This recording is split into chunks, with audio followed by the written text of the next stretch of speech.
The goal is from driveway to driveway. The whole experience is a great one for Norse fans and really people in this whole community. We want as many people to come and check us out as we can. The hope is they'll go, you know what, I want to root for that team because I saw them this summer at the clinic, and then they won the game that we came to. We got to go back, and they start to build some fan affinity for Northern Kentucky. This is the Rebound Rundown. I'm your host, Paul Fritschner. Your home for college basketball in the Cincinnati area and across the country every Monday through Friday during the season.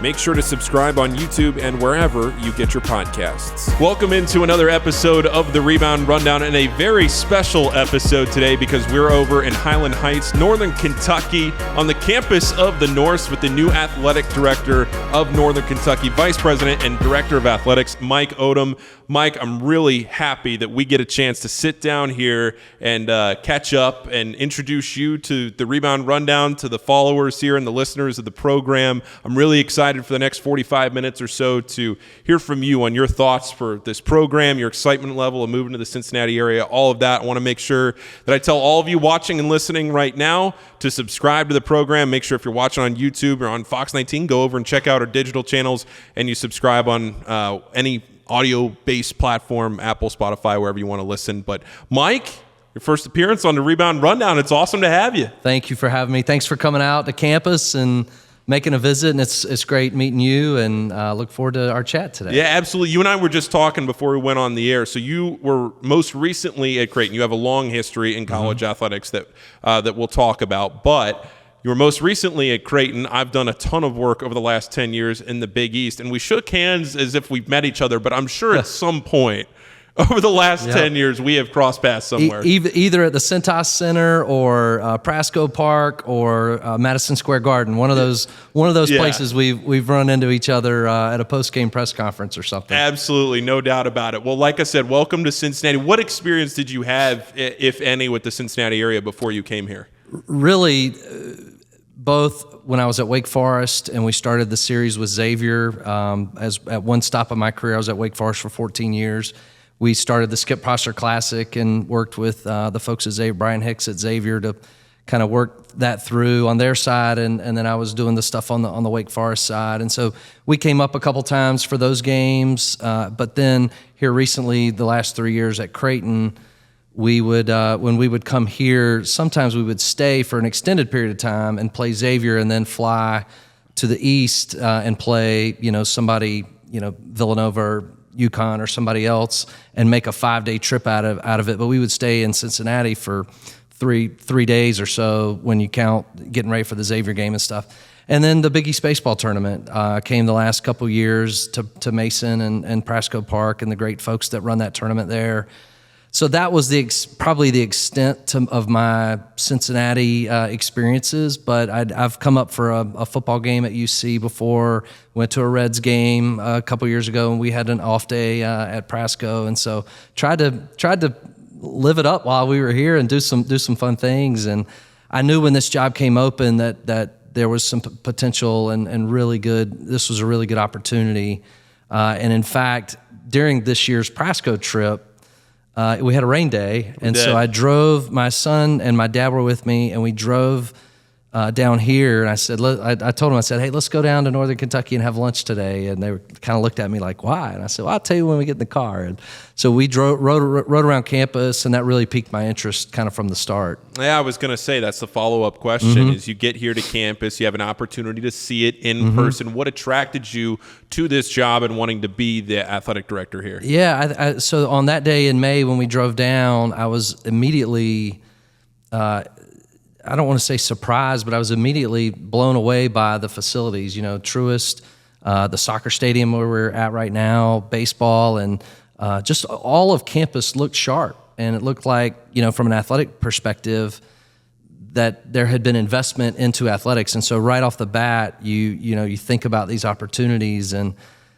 that was a big box that was checked, is like, it passes the eye test, right? Yeah. And so that was maybe number one. And then number two is I started to learn about our president, Katie Short-Thompson, and her vision for athletics, and how athletics can be, a true front porch to attract folks from this community to come to basketball games and soccer and baseball and all softball and all of the great sports that we have here, to help grow our NKU brand and just our profile within this regional area.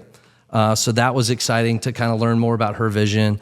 And then I learned about our coaches and the talented group that's here, that have been, many have been here a long time. Some have been here just a couple years, but after doing some research on all of them, I just continued every turn that I looked, everything checked out that I continued to be excited about. And then probably on the personal side, everyone I talked to about this opportunity is like, man, it is a great place to raise a family. And so again, when you're exploring or looking at these types of opportunities, you want all of the right boxes to check. And they all continued to check the right direction for me. And so I continued to pursue it and only got more and more interested the longer the process went, and was fired up when I came on my visit and got to meet so many great people that I really, really wanted this opportunity. So I'm excited to be here and get rolling. Yeah, I think it shows through, your excitement level, and I'm watching the interviews that you've done already and the groundwork that you've already started to. So we're recording this on August 19th. You started 2.5 weeks ago, yeah. August 3rd. Is the family moved here? Everybody settled right now? Not yet. So my family, we're still working on selling our house in Nebraska. Okay. We live right outside of Omaha, but they'll be here as soon as we do that, 15, 30 days afterwards. And they're excited. They came here in July when we had the press conference and all of that, and everyone was so welcoming, not only to me, but to them too, which I just, again, makes you want to get here and get going that much more, because everybody was so kind to all of us.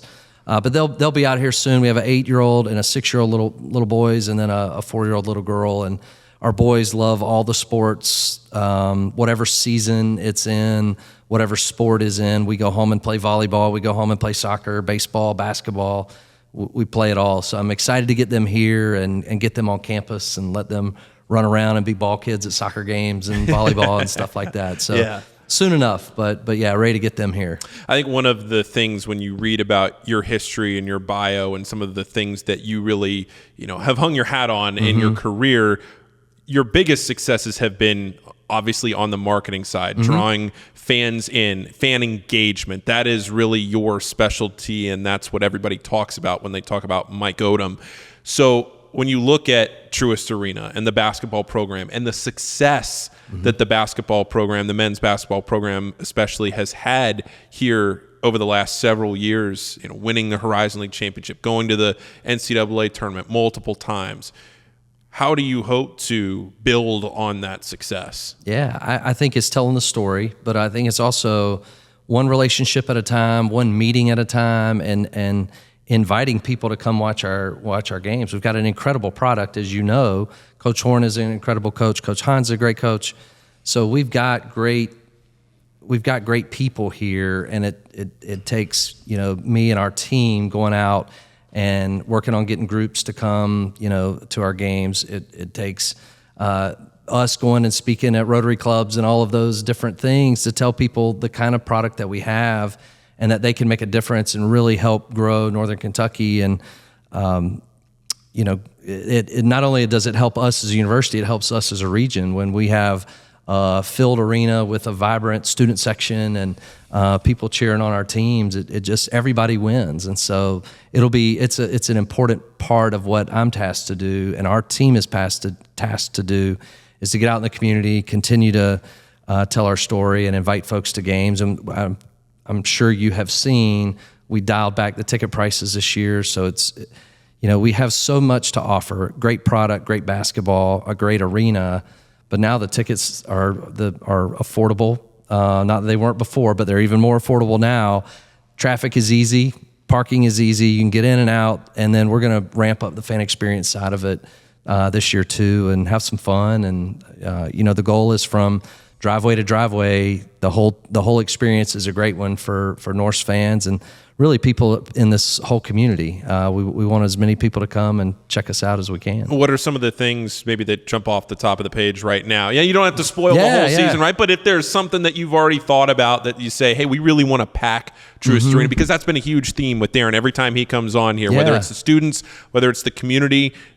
there have been some massive crowds in that building. Yeah. There have also been, I'll say it, there have been some light crowds over the last few years, and that's been a concern to get the stands filled again. So what are some of those things that you want to do?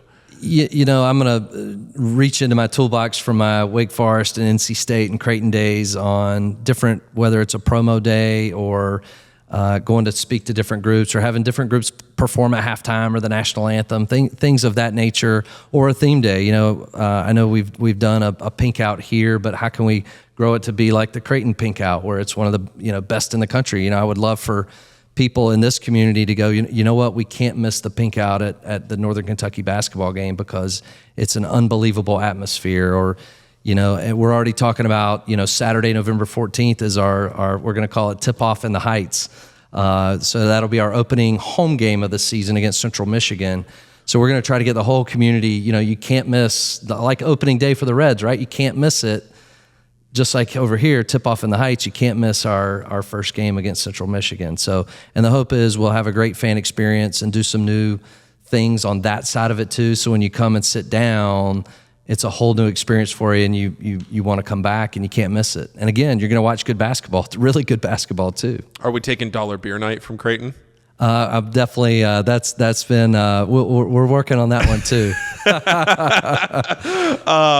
That one may take some time. That one might take some time, but that's a good one. Sure. All right. What are on the NIL side? Because that's obviously become such a priority over the last several seasons in college athletics all over the place. And we're recording this right now on a Wednesday afternoon, and by Thursday morning, the whole landscape could change from lawsuits all over the country. So, who knows on that end? But there's always going to be the NIL component. So, what do you want to do from a sustainability standpoint for NIL here in Highland Heights? Certainly part of as the athletic director, part of what I'm tasked with certainly is resources and growing resources, and how can we do that through all the different buckets and levers that we can pull. And so I would just say certainly we're going to participate in that, and we're going to try to do it at a high level where we can be extremely competitive in the Horizon League and beyond. So I think the answer is we want to be the best version of Northern Kentucky that we can be, with who we are and what we have. And again, with the knowledge of we've got to continue to evolve and be creative with our resources in order to continue to help grow and be in this space, because as you said, it is ever changing, and today is one day and it could be totally different by the end of the week. So, but I think knowing who we are and who we want to be and how we want to get there, and that'll be part of what I'm tasked with, and how can we grow revenues. So that's certainly part of it. How important is the role of President Katie Short Thompson in that NIL component and the alignment of the university with the program too? Yeah, absolutely. She's been fantastic and extremely supportive of our programs. And again, that was a big part of the draw to come here. And so we all will be aligned with what the path forward is from an NIL perspective moving forward. But she's been nothing but supportive on that front, and with all of our programs as it relates to how can we continue to evolve and be competitive and work together to be the best version of Northern Kentucky. Mike, you've spent a ton of time through your career at NC State, at Wake Forest, at Creighton. You've spent a lot of time under a lot of some really good coaches through the years. We're talking about Skip Prosser at Wake Forest. You overlapped a little bit there. NC State, Herb Sendek. Of course, Coach McDermott at Creighton. Do you have? I'm going to ask you one of each. This is the Cincinnati area. All right. You have a Skip Prosser story for me? I hate asking. One of the worst questions in media is, do you have a story for me? And it's general. But with Skip, it's different. I'll ask you that because you could take that anywhere you want. I had a meeting it was just me and Coach Prosser one time, and I'll never forget it because I was young and learning about Wake Forest. I was learning about him, and I'll never forget, he called and said, "Hey, I want to meet with you. Come by my office today. I want to talk." I said, "Okay." So that was it. Well, he wanted to meet because he had gone with our football program to the Ole Miss game over the weekend. And he came back with all of these ideas on how we could work on the football atmosphere at Wake Forest. It had nothing to do with basketball.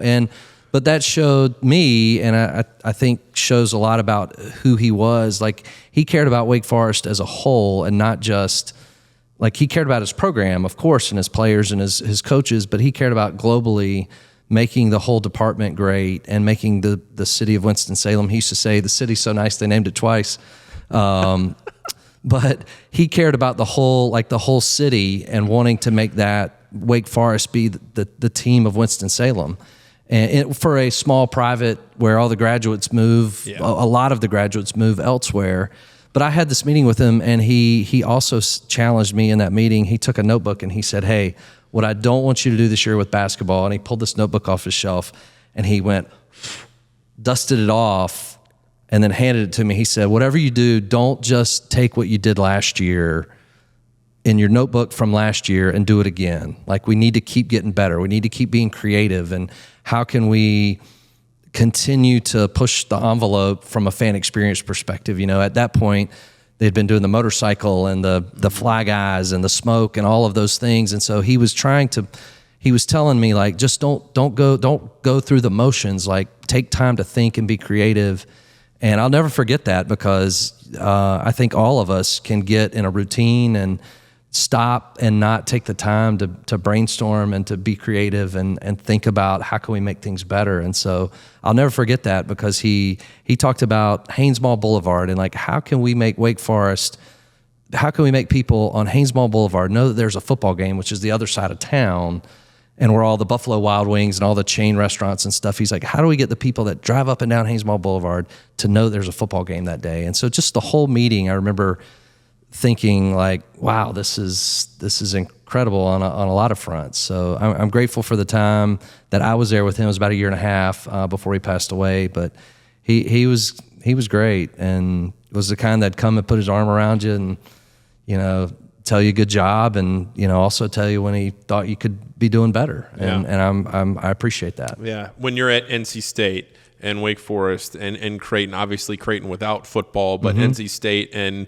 Wake Forest, I would say, probably consider themselves more of a basketball school than a football school. And now you're at NKU also without football. So how does your experience at primary basketball schools translate now into knowing what the expectations are from November to March here in Highland Heights? Yeah, you know, we're striving for excellence, and we want to be one of the top teams in the Horizon League year after year. I know Coach Horn wants that, and everybody on this campus, from our president Katie Short Thompson, wants. We all are working to help make basketball be a great opportunity for us to participate in March Madness every year. But my stops along the way, it's kind of, you get on that calendar of getting ready for basketball, and the longer I'm in it, the earlier we get going on how to get basketball to the top. And, you know, at Creighton, we've started our sales timeline earlier. I know this year at Northern Kentucky, they started the sales timeline earlier, and with that comes promotion and talk about basketball, which I think is awesome. And I've had tremendous opportunities at NC State and Wake Forest and Creighton to really dive in on the hoops side of it and try to help get people to the games, let them have a great time, create that home court advantage so that folks will want to come back, but really for our student athletes, so that they step on the court and they know, all right, everybody in this arena is behind us, and they're going to help be our sixth man today. So that's what we're striving at Truist, and we're going to keep working until we get there. You've only, like we talked about, you've only been here a couple of weeks. You mentioned what excites you, right? You look at the soccer facility right behind us as we sit here in this beautiful suite overlooking the field. Truist is behind us over to our left. What do you think, you know, outside of what excites you, what do you think needs work, whether it's a facility or whether it's just internally? What are some of the things that you've identified already in your first couple of weeks that you say, you know, we all need to think about this? Yeah, I've tried to, in my meetings that I've had so far, really talk about maybe dreaming big, and that may be something that's 5 years down the line, but, you know, I want everybody in this department and really on this campus to know that we can do incredible things from an athletics perspective, both competitively, but in the lives of the student athletes that are here and in our community.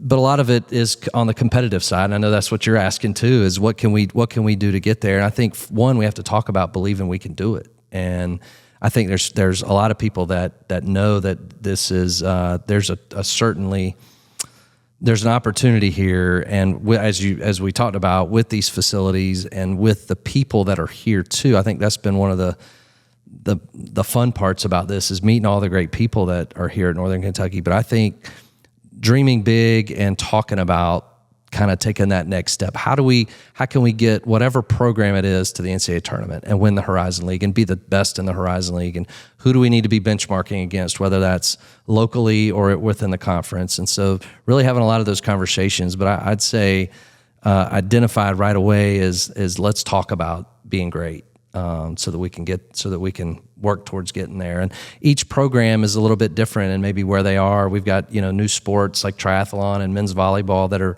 kind of in their first few years of going. But how do we work to get them to have some competitive success so that it'll just continue from there? We've got a great group of coaches, and we just I need to help them with the roadmap on how to get to where their goals and dreams are. Sure.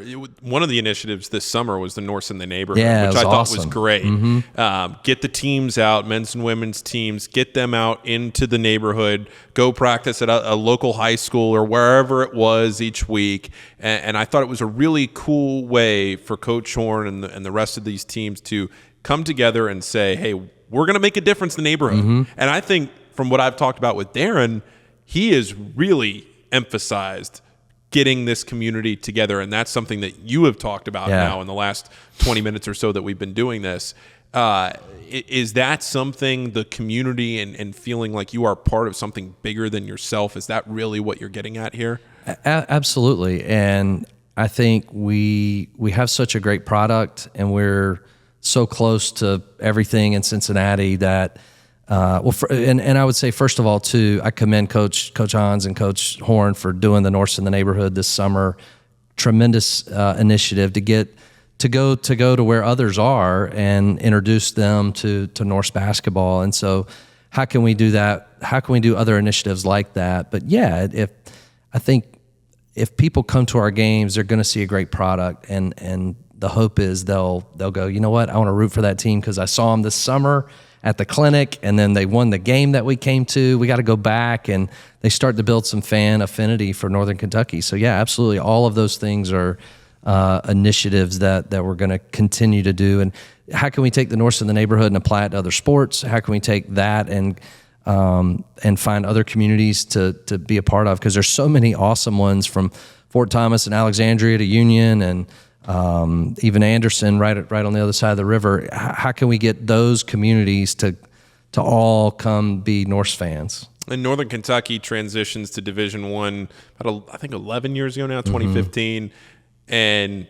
find themselves now in the Horizon League, and have, like you've talked about so much, been consistently competitive in the Horizon League at this level. How do you want to continue to elevate not just what you're doing here, but mm-hmm. relative to the conference, and making sure that NKU is on the forefront of the Horizon League and always trying to ascend up the league?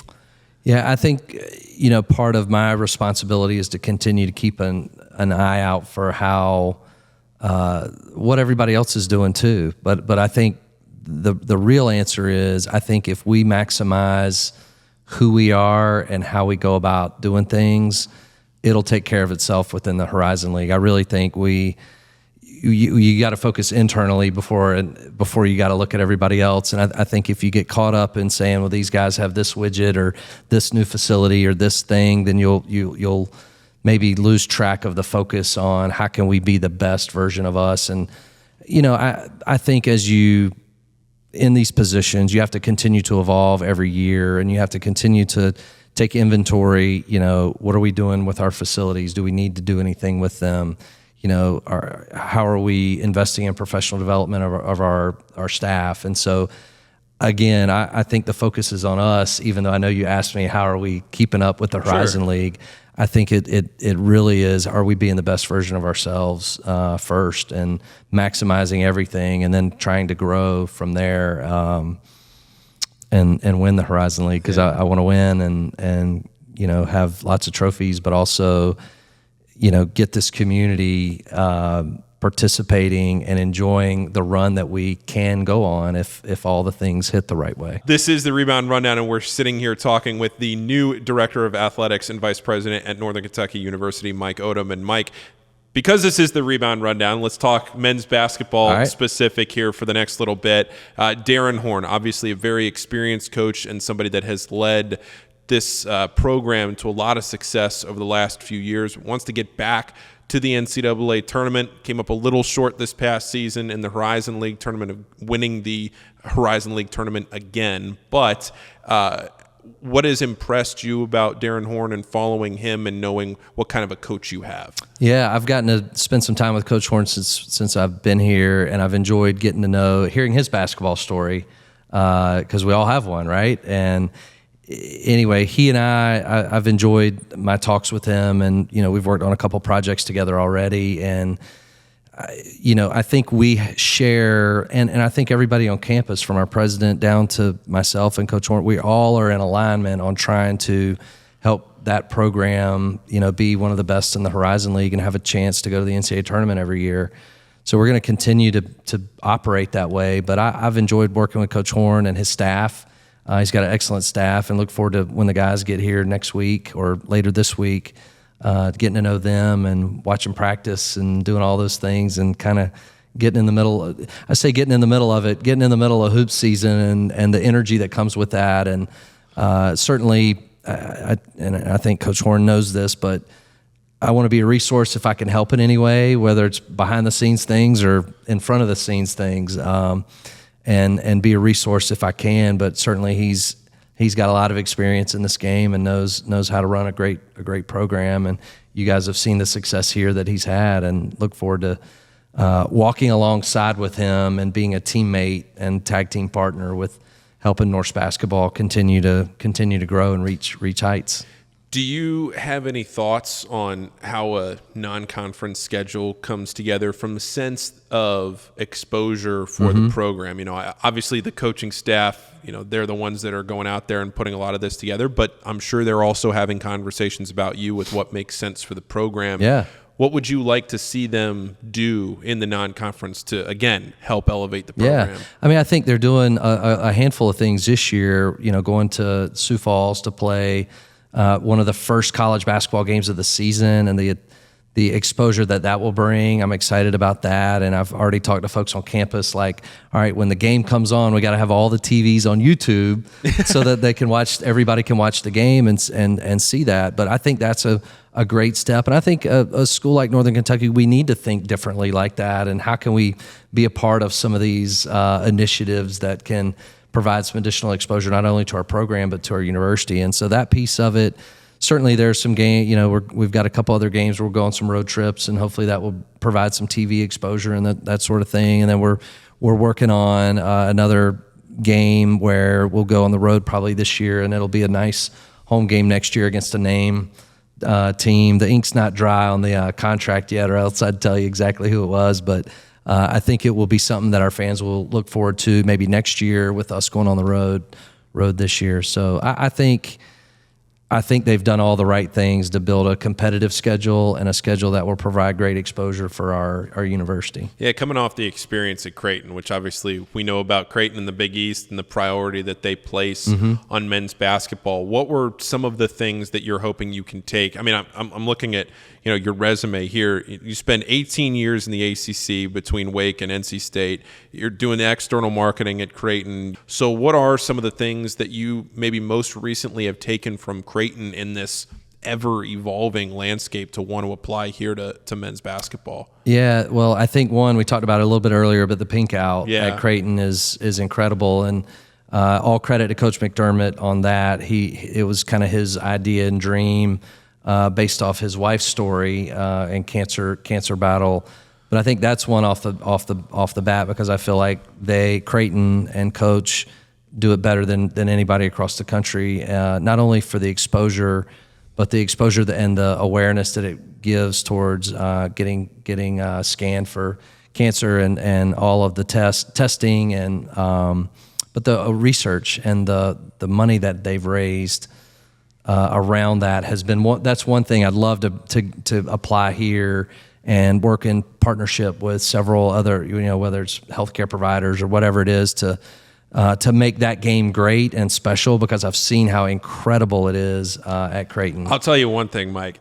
Every single team in the Big East knows when that Creighton Pink Out game is going to be. That's right. Like, if you can create that a Horizon League team goes, oh no, yeah, not the Pink Out. Because that's not the Pink Out game.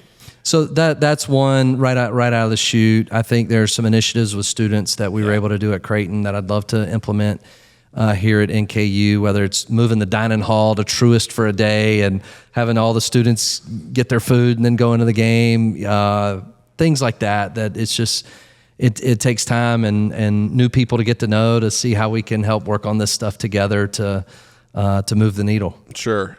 The program here, again, so much on-court success. Do you think there are things on the court? Now, again, I know it's Darren has his program, and you say you want to be a resource and an aid. How best do you feel like you can be that resource and aid while also, maintaining the leadership over the whole athletic department? Yeah, I think, a lot of, from what I've found with coaches over the years, they just want you to know that you're available, responsive, you care, and when coaches usually call, there's a need on the other end. And so my goal is for when coach calls, I'm there for him. And if he has a complex problem, that he knows he can call me, and I'm going to do whatever I can to help solve or resolve or assist with whatever, whether it's a problem or even just the changing landscape, which isn't necessarily a problem, but it's a new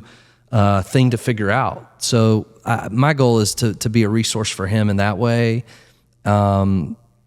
He knows the X's and O's way better. I'm not going to get in the middle of all that. I'm not going to show him underneath out of bounds plays. He's got more than he needs to know probably on that front. But if he needs something kind of on my end with the overall university, or how do we adapt with whatever new NCAA thing comes about, I want to be his first call and the one to say, and even if I don't know the answer, to say, Coach, let me work on it, I'll get back to you. But I want him and all of our coaches to know that I'm there for them, and I'm in it with them. How do you try to navigate all of these choppy waters of the NCAA right now? Yeah, it's we've got great folks on campus that can help maybe with the interpretations a little bit, whether it's our compliance office or our legal counsel on campus are both phenomenal to work with and have been so far.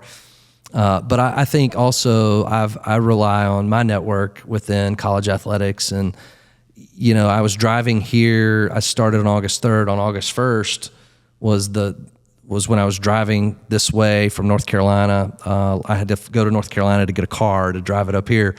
But the whole way here, I was on the phone with another AD. I talked to him like 3 times on the way here.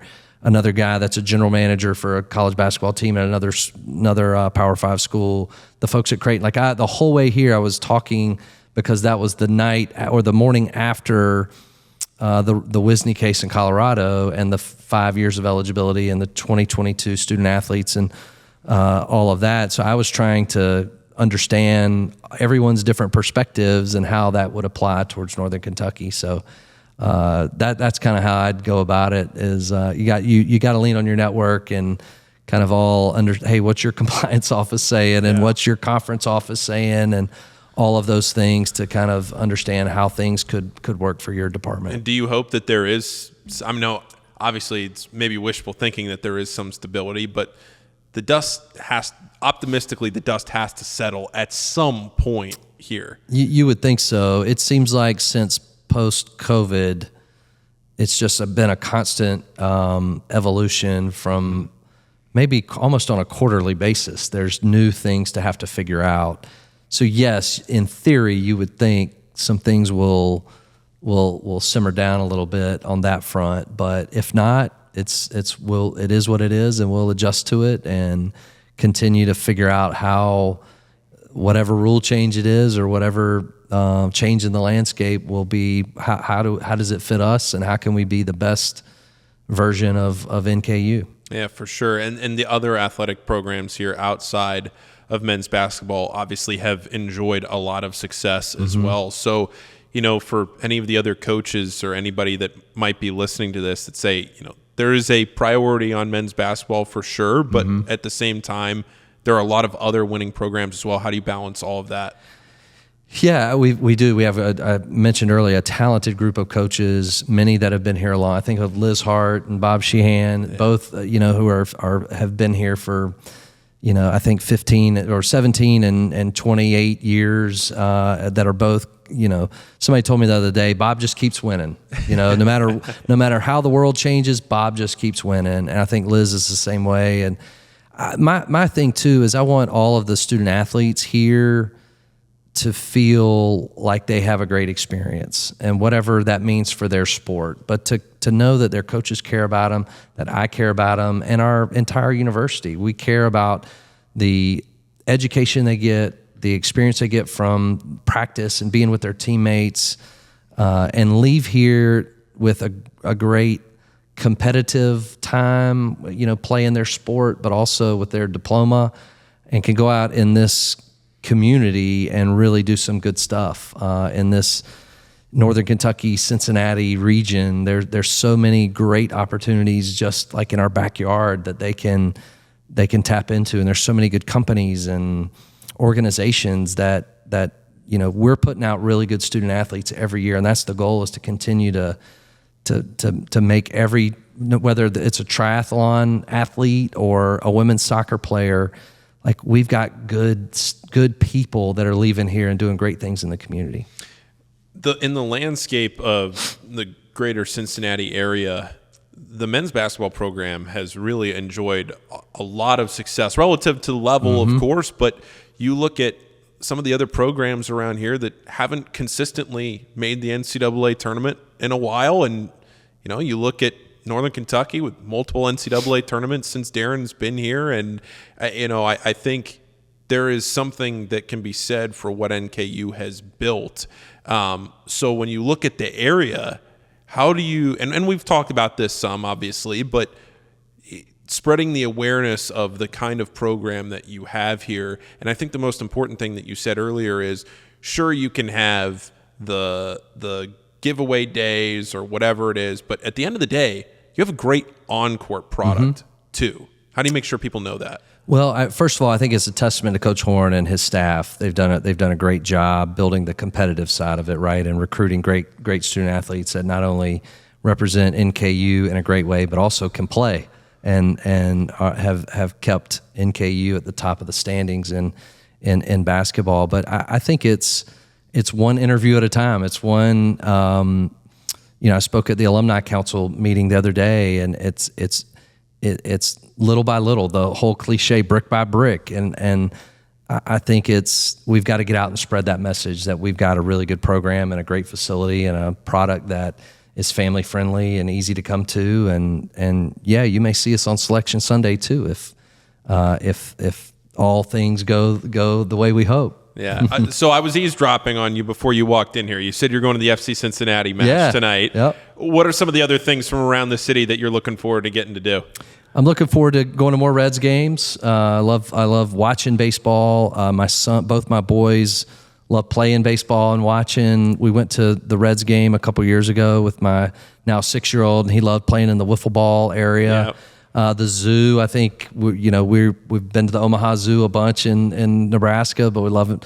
Looking forward to going to the one here, and then just being on campus and participating in all the great activities that are maybe not athletic related on NKU's campus throughout the year. So looking forward to just being in this community, going up to Prasco every now and again. I think our baseball team's going to play a fall ball game up there, and getting up to Mason and checking out things up there. And everybody tells me we got to go to Kings Island. And, we'll make our way to Graders every now and again too, after a good report card or something like that for the kids. So we're excited to be here and be a part of this community for sure. Yeah, I think you look at the small town feel of Cincinnati, but the opportunities. I was just talking to somebody before we came in here. I was telling somebody that I was coming over here to do this, and they said it really is amazing when you put in perspective the city of Cincinnati and the fact that you have an MLB team, an NFL team, an MLS team, several high-level Division I programs that compete at the national level year in and year out. It's not the biggest city in the country, but it really punches above its weight class with opportunities for entertainment from around here. Yeah, absolutely. And I've not yet gone down on the water and seen some of the restaurants and shops that are down there, but that's on the list. And I know there's good golf here, and all of those things are exciting to me and to our family. Again, we're here, and we're excited to be here, and we want to be all in. And our kids are going to play all the sports, so we're going to be at all the different facilities around the area, and I look forward to meeting as many people as I can and kind of sharing our story of Northern Kentucky. And I think we got a great story to tell, and again, we have great people and great facilities, and again, we're excited to be here. Are you a big golfer? I used to play a lot. I don't play as much now, but I like to play. My clubs may need a little dusting off because I'm usually in the backyard throwing BP to my two boys or shooting basketball with them or playing soccer with them. So my time to golf is very limited right now, but hopefully as they get older and I get a little more settled into the job a little bit, I can find a golf course here or there. All right. I like that. A couple more minutes here before we let you go, Mike. And again, I appreciate you taking some time to sit down here on the Rebound Rundown today. And one of my last questions I want to ask you is, I asked you earlier about a Skip Prosser story. And again, I'll leave it general. I'll leave the door open here. But you've been around a lot of good staffs, a lot of good coaches, whether it's McDermott or Sendek or somebody else. Do you have an impressionable moment that you think back on in dealing with a high-level basketball staff that you think back and you say, oh, that was a transformative moment for me in my career, and I'm going to keep that in mind when I go to a new job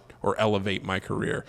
Yeah, I would say maybe the first meeting I had with Coach McDermott, we both didn't know each other, but we had people in common. But I just left thinking, like, man, he is an incredible person, and I know that I need to work hard so that he knows I'm with him. And he and we struck up a really good friendship, and certainly I was working alongside him to try to help their program. But he's so good, just like Coach Horn. Like, he knows what he needs and what he wants. But I wanted to be that resource and I wanted him to know right off, like, call me if you need something. And it took me just showing up over and over and over again. But he really, at the same time, like, in a way, put his arm around me and welcomed me to their program. And at that point, he had been at Creighton maybe 12 or 13 years and been to Elite Eights and Sweet 16s. And here I am, this guy from the North Carolina and NC State and Wake Forest, and he welcomed me like I had been at Creighton for the whole 12 years that he had been there. And just an amazing coach, an amazing person, and I'm grateful for the time with him, and look forward to hopefully seeing him when the Blue Jays play Xavier this year. But he was great to me. I also want to say Coach Sendek, Herb Sendek, I was a manager for him for 5 years, and he gave me really my first opportunity, and I wouldn't be here without him allowing me to be a student basketball manager. Back then we had 4 or 5 managers a year, but I spent every waking minute that I wasn't in class in the basketball office. I was either in the gym with them or I was in the basketball office, and he created an atmosphere where it was fine to be in there, and I was either making copies or running across campus to get brochures for a recruit coming or whatever it was. I felt like I was a big part of that staff, and I'm grateful for that because it kind of taught me to be a professional. It taught me at an early age, a freshman, sophomore in college, kind of how to act in an athletic department. And again, I'm grateful for those years with him. We had a lot of fun and learned a lot from Coach Sendek and his approach. That's Mike Odom, the new VP and Director of Athletics here at Northern Kentucky University. Mike, I really appreciate you taking these 45 minutes to sit down and talk here on the Rebound Rundown. Welcome to Cincinnati. Welcome to the area, and I look forward to seeing you around here when I'm here for a basketball game. Thank you. Sounds great. Come anytime. Absolutely. That's Mike Odom. I'm Paul Fritschner signing off on this episode of the Rebound Rundown. Check us out next week. As always, make sure you subscribe. You follow along on social media at Rebound Rundown for daily coverage during the season, weekly here in the off season. For Mike, I'm Paul signing off. Talk to you next week on the Rebound Rundown.